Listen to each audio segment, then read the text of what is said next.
Do Campeonato Paulista. O tricolor bandeirante foi a campo tendo que ganhar por uma diferença de 3 gols.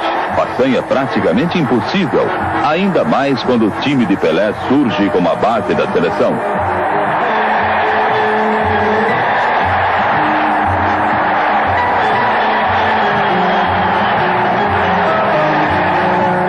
O primeiro tempo ficou em branco, pontificando sempre as defensivas. Para a equipe santista, a situação era tranquila e ainda houve chance de gol.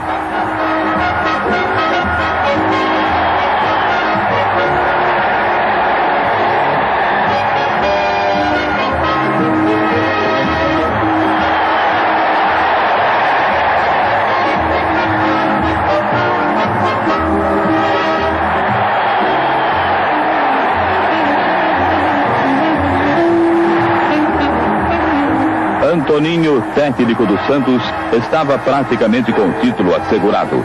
Era só deixar o tempo correr para que o tricampeonato tivesse comemoração efusiva.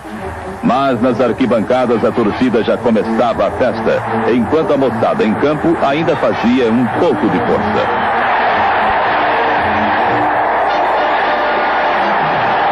Santos, tricampeão paulista, 2 vezes campeão mundial de clubes, 5 vezes campeão da Taça Brasil e em 15 anos foi 11 vezes campeão paulista.